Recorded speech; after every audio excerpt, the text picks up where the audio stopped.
If you run LEDs, you know all about HYPERFLASH. What's in this box will save you a ton of time and aggravation, so you don't ever have to worry about that again.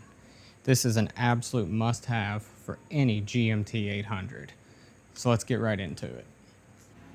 So the majority of the time when people talk about fixing their HYPERFLASH issues, they usually use a resistor. They're cheap, they work, and it will get the job done. But today, we're using this. And what this is, it is an LED flasher module. This replaces your factory flasher module inside your truck, and there is no longer a need to have to use resistors. The thing that sucks about resistors is they get hot really fast, and that could potentially cause problems. And with doing this, you don't have any worries. I mean, you put this in and that solves all your issues.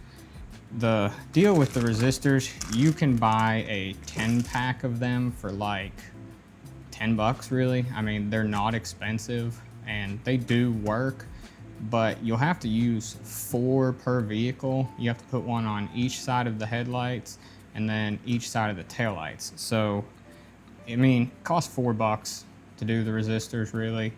And this costs 15, but this is so much better. And I mean, you're talking $4 versus 15. Just spend the 15, do this, you'll 100% glad you did that.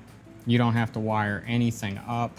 You literally just plug and play versus these, you know, I mean, it's not hard to wire them in, but you might spend an hour to wire them all in versus this is literally like a 10-minute job. It's super easy.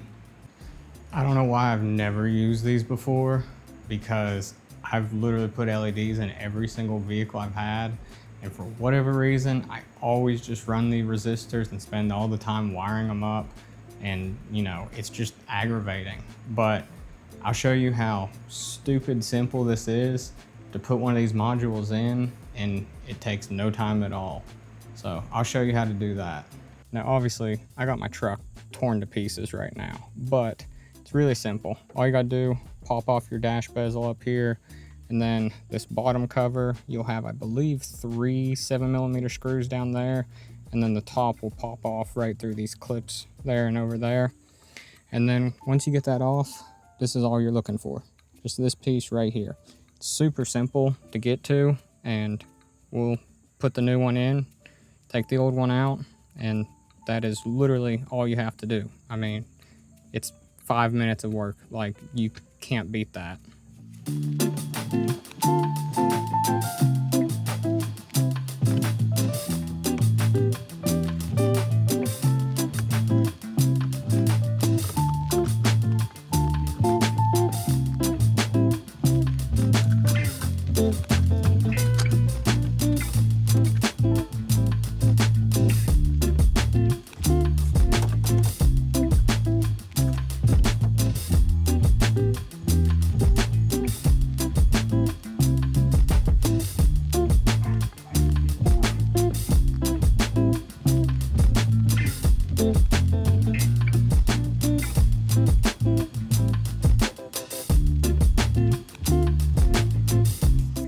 Well, I guess that's gonna wrap it up.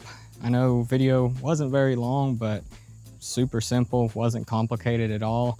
If you liked the video, drop a like, and if you wanna see more, subscribe, because I'm trying to make videos on a few different things that I'm working on, and new videos on the extended cab coming soon. I am ready to start it.